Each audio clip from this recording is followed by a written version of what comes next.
Are you still shooting video with your camera with the default standard setting? Or you have tried a fancy log profile but then the result is... Well, this video is for you. Your mirrorless camera most likely shoot good enough video like this out of the box.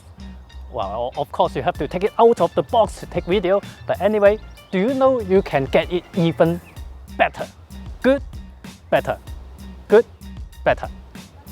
In fact, it could be done quite easily. You don't have to be scared of color correcting because people tell you that, oh, color correcting is really highly professional thing to do. You have to shoot log profile, raw or whatever. No, it's really not necessarily. The log profile or even shooting with HDR, it's just really complicated and confusing. With HDR or not, what you see on the screen isn't what you get. Seriously, this is what you're going to get when you shoot log profile. In fact, even though it might look normal on the screen because you have the wheel assist, whatever turns on, log profile video actually look dull and grey.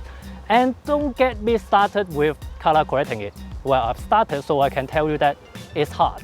It's really hard, really difficult, really annoying. So let's start with baby step. Let's start with using flat profile or cine-like, cine D, whatever profile on a lot of cameras. Some people would tell you using log profile is the best. It's not wrong, but it doesn't mean the other profiles doesn't have their place.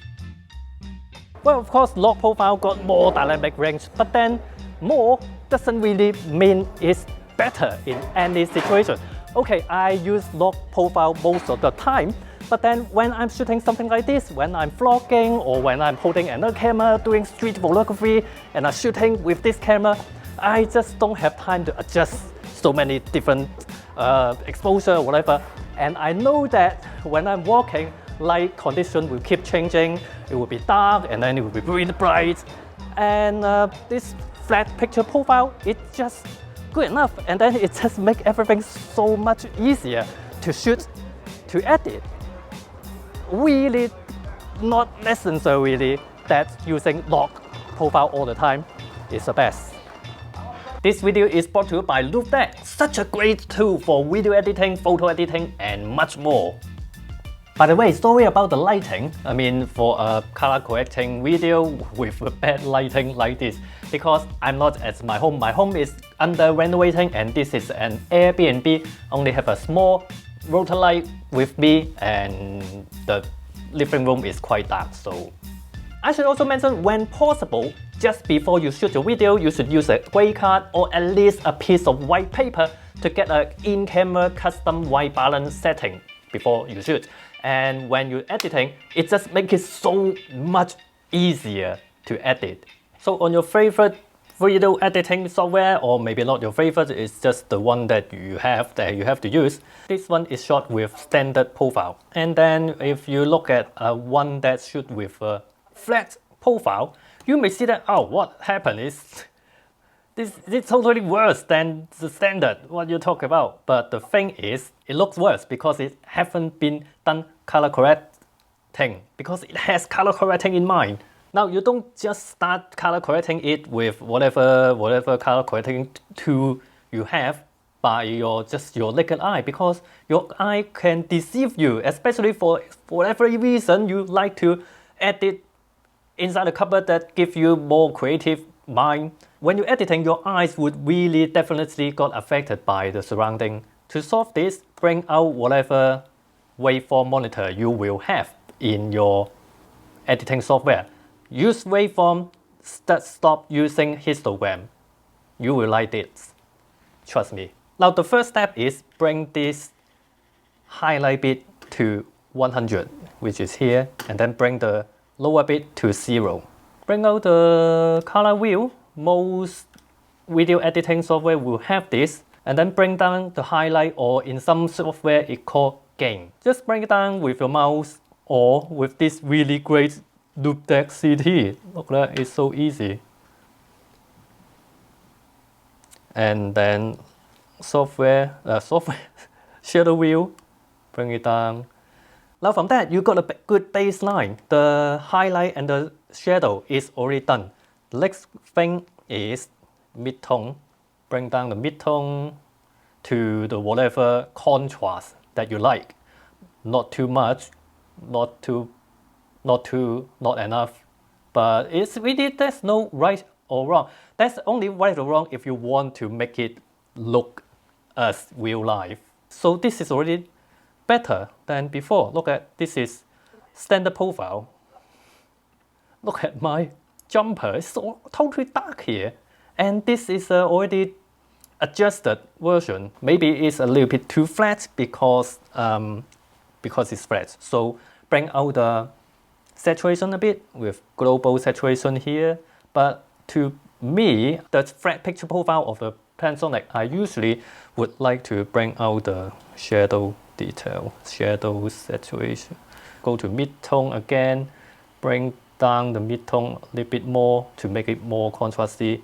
And my face is even more saturated, a bit less saturated, a bit. So that's it. I mean, that day is really that contrasty. Look at another one. This one is shot with standard, and the problem when I shot it is that I forgot to set a custom white balance as well. This is just a custom white balance from last time first. So this is standard. If you look at the flat one, shot with flat picture profile, again it looks rubbish because it meant to be adjusted. So let's adjust it. Bring down the highlight, bring down the shadow. And then one more thing great about this Loupedeck CT is that you can do this in full screen. I mean, you can't really you can't do this with your mouse, isn't it? Where's your tools? Now your tools is here, is physical, and you can still bring out the scope. I mean the waveform, but we don't. Well, maybe a little bit lower. Okay, and then let's go to mid-tone.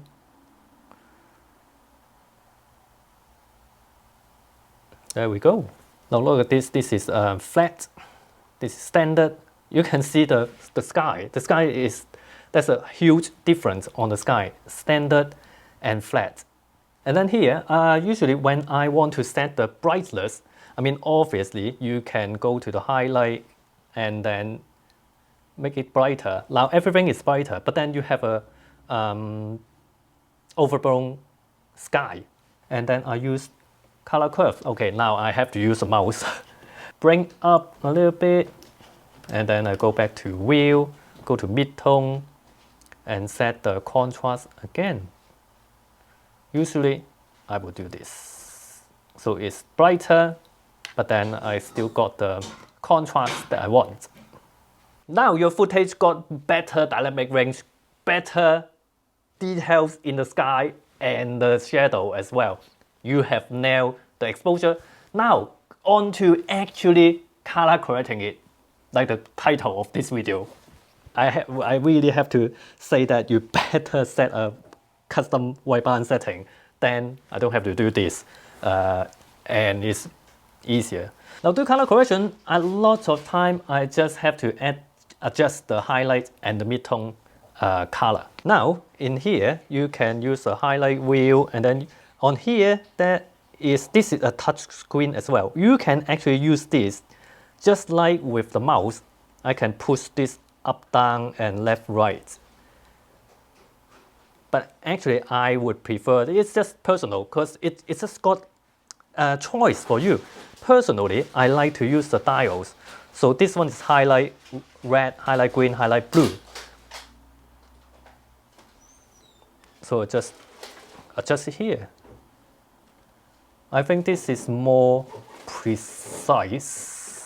And then I go over to do mid-tone dials.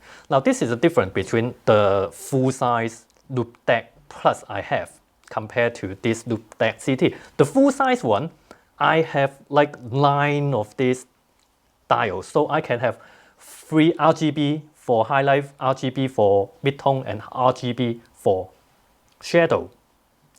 here, it still works, even it only got 6 styles, because I can switch between highlight, mid-tone, and shadow with the touch button here. So this is the flat picture profile, adjusted, and then this is the standard. Look at that. Oh, get the difference, come on. Actually, there are so many different examples, even on a DJI drone. When I don't have log profile to use, or if I don't need log profile, I always like to use this kind of flat or cine-like picture profiles. By the way, you should really do experiment and then decide yourself. It's like on a Panasonic camera, compared to the standard profile, I have been using cine-like D before. But recently, I have discovered, hey, there is a flat picture profile. I've got curious and tried it out a few times. Actually, I've just decided, no, it's not better than cine-like. Well, just so you know, of course the Vlog is still, it just looks more natural. But then, there's more work to color correct. So it's not just for color correcting, it's for editing as well. Especially this drop dial is really nice. This is weighted. I mean, it's smooth, but then it's like a flywheel. I would like, I'm going to edit from here, and then I can micro adjust from here as well for each frame, and then set the in point, move to the out point, play, and then yeah, around here, out point, and then these 3 buttons I have set it myself. This is to put it above something, for example, so it's like that. This one is for putting in between, or this one, the last one, is to put it at the last of the timeline. Here, also this is zoom the timeline. This is just so much faster than, you have to command plus and minus on the keyboard. And then I want to cut this, so I could play to here. I want to cut it here. Just this. Rather than, option, black hat, whatever. This is just one button. There's no need to press a keyboard combination. And because this is much smaller than the full-size Loupedeck Plus, like this is editing, and then you press this, it changes to color correction. So all the buttons change their function according to, are you doing editing, color correcting, or even audio editing. As you can see, this Loupedeck is so handy. Well, I don't say that because, I don't only say that because they pay me. They obviously pay me to say good thing about them. But I have been using the Loupedeck Plus for ages. Sometimes you can see that in my previous video, in my social media posts. That is great, but then it is too big to carry with me out of my home. I have been missing using it. Why I'm saying that? Because I moved from Hong Kong to UK. That is just too big to carry with me. For the whole year, actually, I have been without it. For example, every time I go to I went to a overseas trip, I would miss it because I can't carry with me. So Loupedeck CT, it is great for this kind of thing. Even though this CT got less button than the full-size Loupedeck Plus, but this is more highly customizable with all the touch buttons there. You can just customize it for basically any software that you use, even for gaming. So that's it. This video, I really want to show you that color correcting just isn't have to be complicated to take log or whatever, really professional, spend hours on it. It could be done easily with, it's just the first step from getting you away from the default standard setting of your camera, which is good for most part, but I've shown you that it can be better. So yeah, try out, experiment yourself, and then look at Loupedeck. It is great, honestly. Love it a lot.